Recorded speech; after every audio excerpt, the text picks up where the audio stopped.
President Omar al-Bashir has denounced the war crimes charges leveled against him last year as a conspiracy. But the Sudanese president could now face additional charges of genocide in connection with the conflict in Darfur.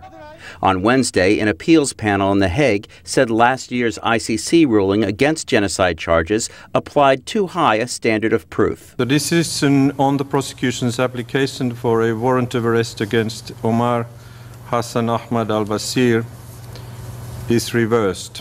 After Wednesday's ruling, the ICC must reconsider charges of genocide linked to the 7-year war in western Sudan's Darfur region, when ethnic African rebels there took up arms against Sudan's Arab-led government. The government in Khartoum and state-sponsored militias struck back.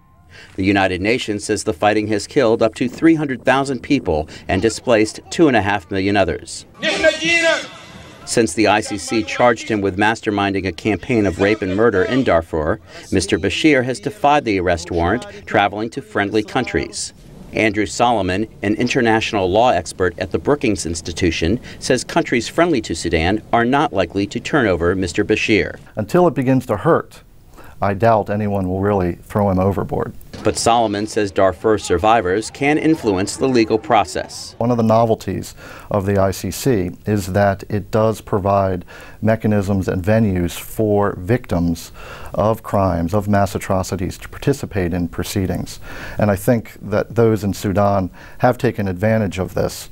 And as I said, it doesn't address their immediate needs, but it does provide them with some semblance of justice, or at least some hope for justice. Sudanese officials dismissed the appeals panel decision as politically motivated. The U.S. State Department applauded it. Well, the United States strongly supports international efforts to bring those responsible for genocide and war crimes in Darfur to justice, and believes firmly that there cannot be a lasting peace in Darfur, without accountability and justice.